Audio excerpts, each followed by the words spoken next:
Openly ঘোষণা দিয়ে দিয়েছে এখন লেথাল ওয়েপন ব্যবহার করবে, যেখানে পাবে সেখানে গুলি করবে।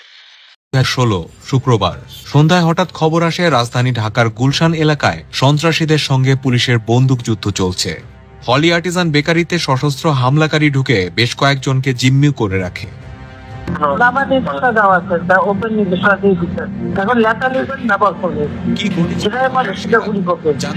শুভেচ্ছা বন্ধুরা। শেখ হাসিনা হত্যাকারী নাকি নতুন যুদ্ধের মহানায়ক? এ সময়ে বাংলাদেশের গার্মেন্টস পণ্যে আমেরিকার বাড়তি 35% শুল্ক আরোপের খবরটা ব্যবসায়ী বা সাধারণের মধ্যে সমস্ত আলোচনা থেকে গায়েব। কেন হঠাৎ গায়েব হয়ে গেল? কেন আড়াল পড়ে গেল? কেন আড়ালে পড়ে গেল? কেন ঢাকা পড়ে গেল? এই আমাদের অর্থনীতির অন্যতম প্রধান স্তম্ভ গার্মেন্টস পণ্য রপ্তানি, আর এই পণ্যের বড় বাজার হচ্ছে আমেরিকা। এই বাজারে প্রবেশ করতে গেলে এবার হোঁচট খেতে হবে। বাংলাদেশ গার্মেন্টস ফ্যাক্টরিতে আর অর্ডার পাবে না। ফ্যাক্টরিগুলো কাজের অভাবে বন্ধ হয়ে যাবে। ফ্যাক্টরি বন্ধ হয়ে গেলে কি হতে পারে? আমরা ভাবতে বসি, একটু পরিবারের সাথে নিয়ে ভাবতে পারি, বন্ধুদের সাথে নিয়ে ভাবতে পারি, পাড়া পড়শিকে সাথে নিয়ে ভাবতে পারি। একটি লুটেরা চক্র যারা বাংলাদেশকে লুট করতে পারছে, একটি খুনি চক্র বাংলাদেশের ঘরে ঘরে ঢুকে হত্যা করছে, লাশ ঝুলছে গাছে গাছে, নদী খালে ভেসে যাচ্ছে লাশের ভেলা। এসব খুনিদের হিংস্র হাতগুলো বের হয়ে এসেছে কলেজ বিশ্ববিদ্যালয় থেকে হায়নার মতো চিৎকার করতে করতে। আর মানুষগুলো ভয়ে ইঁদুর হয়ে গিয়েছে, মানুষগুলো এখন ব্যাঙ, মানুষগুলো এখন পিঁপড়া, মানুষগুলো এখন পোকা। মানুষগুলো তাদের বীরত্ব হারিয়েছে, মানুষগুলো তাদের সম্ভ্রম হারিয়েছে, মানুষগুলো তাদের নিরাপত্তা হারিয়েছে, মানুষগুলো তার কাজ আর পায়ের তলার মাটি হারিয়েছে, মানুষগুলো তাদের পূর্বপুরুষ হারিয়েছে, মানুষগুলো তার পূর্বজন্ম হারিয়েছে, মানুষগুলো তার মুক্তিযুদ্ধ হারিয়েছে, মানুষগুলো তার বাংলাদেশকে হারিয়েছে, মানুষগুলো তাদের নেতা হারিয়েছে। নেতা আসবে?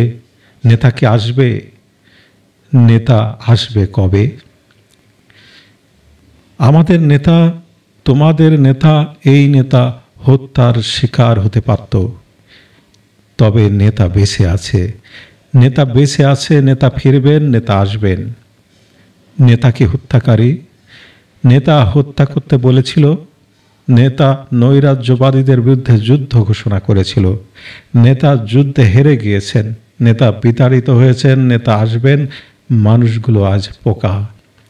বিশ্ববিদ্যালয় থেকে হায়নারা তেড়ে আসছে, হায়নারা প্রভু দেশের মিডিয়ায় চিৎকার ছড়িয়ে দিচ্ছে, নেতার বিরুদ্ধে যুদ্ধের গোলা বারুদ ছোড়ার অভিযোগ তুলেছে হায়নাদের দোসর মিডিয়া বিবিসি।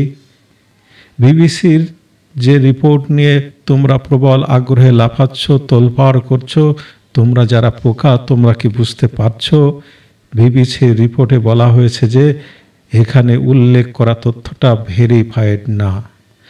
তাই তারা বলছে তারা কোনো দায়িত্ব নিচ্ছে না। কি এসে যায়? যুদ্ধ শুরু হলে গুলি চালানোর আদেশ তো দিতেই হয়। যুদ্ধে হেরে গেলে মৃত্যু, মৃত্যু না হওয়া পর্যন্ত যুদ্ধ চলমান, মৃত্যু না হওয়া পর্যন্ত যুদ্ধ চলমান। যুদ্ধ চলছে, নেতা আসবে, নেতা আসবে যুদ্ধে জয়ী হতে। মানুষগুলো আজ বীর, মানুষগুলো সেই 71-এর মুক্তিযোদ্ধা। মজার বিষয় হলো, ক্ষমতায় থাকা দখলদারদের চরম অবহেলায় গার্মেন্টস শিল্পে 35% শুল্কের বিষয়টা কিন্তু আমেরিকা থেকে ভেরিফাইড। আর এর প্রেক্ষিতে ঠিক কিভাবে গার্মেন্টস ফ্যাক্টরি বন্ধ হবে, লাখ লাখ মানুষ চাকরি হারাবে, আর আপনার জীবনযাত্রা আরও দুর্বিষহ হবে, সেইটার প্রমাণ সামনেই পাবেন।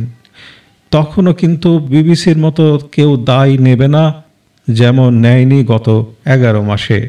আসেন লাফাই, যেহেতু পাপেটদের অন্যের সুতোয় নাচা ছাড়া আর কোনো ভবিতব্য নেই, সুতরাং কি আর করা, আসুন নাচানাচি করি।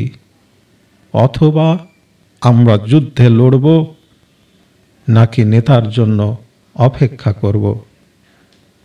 ধন্যবাদ বন্ধুরা।